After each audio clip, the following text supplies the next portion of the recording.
যত কষ্টের মাঝে ভাইয়া আমি পর্দা ছাড়বো না। যদি কেউ আমার পাশে নাও দাঁড়ায় তাও আমি পর্দা ছাড়বো না ভাইয়া। আপনাদের কাছে অনুরোধ, যদি কোনো ভালো মানুষ থাকেন তাহলে সে আমার সাথে যোগাযোগ করে নেন। অনেকে বলে যে আপনি পর্দা করেন কেন ভাই? আমি তো মুসলিম, আমি তো হিন্দু না যে পর্দা করবো না। আমি তো নামাজ পূজা করি, তাই তো আমি পর্দা করেই চলি ভাই। আমার পর্দা দেখে ভাই যদি কোনো বিবাহিত মানুষ আমার পছন্দ করে তাহলে আমি তার কাছে বসবো। আর যদি অবিবাহিত ছেলে আমার পছন্দ না করে আমার পর্দা দেখে তাহলে আমি। দর্শক, আপনাদের প্রীতি ও শুভেচ্ছা জানিয়ে শুরু করছি আমাদের আজকের প্রতিবেদন। তো দর্শক, দেখতেই পাচ্ছেন আমাদের সামনে খুবই অসহায় একজন নারী দাঁড়িয়ে আছে। তো আমরা তার গল্পটা শুনবো। আসসালামু আলাইকুম, কেমন আছেন?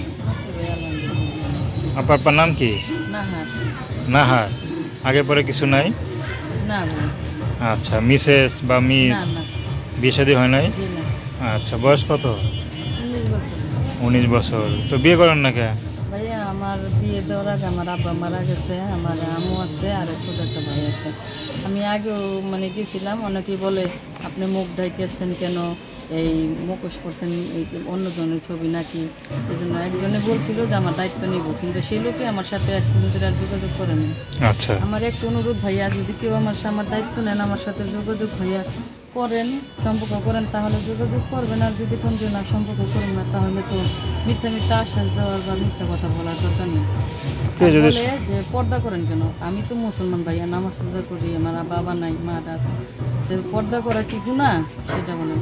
আপনারা অনেকে বলেন যে পর্দা করেন কেন? পর্দা করা ভালো না বেপর্দা ভালো, কোনটা ভালো ভাই?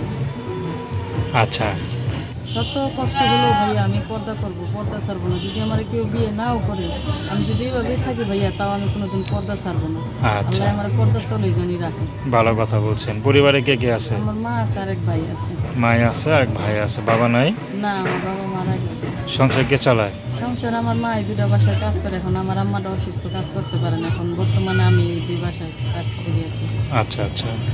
তো এখন যদি কেউ পর্দাশালী পুরুষ মহিলা কেউ পছন্দ করে আপনাকে দেখে, অনেকে তো আছে, সবাই তো এক না, দেখা গেলো কেউ পর্দাশীল মেয়ে পছন্দ করে বা খুঁজতেছে তো পায় না, দেখা গেলো ভিডিওর মাধ্যমে তার চোখে পড়ে গেল, দেখা গেলো সেই মানুষটা বিবাহিত বা বয়স্ক, সেক্ষেত্রে কি আপনি বিয়ে করবেন? হ্যাঁ, বসবো। যদি সে ভালো হয়, আমার দায়িত্ব নেই, তাহলে অবশ্যই বসবো। আমি তো চাই ভাই পর্দা করি, এখন ভালো একটা মানুষ যদি আমার পাশে থাকে তো সে না আমার মুখটা দেখবো, তাই না?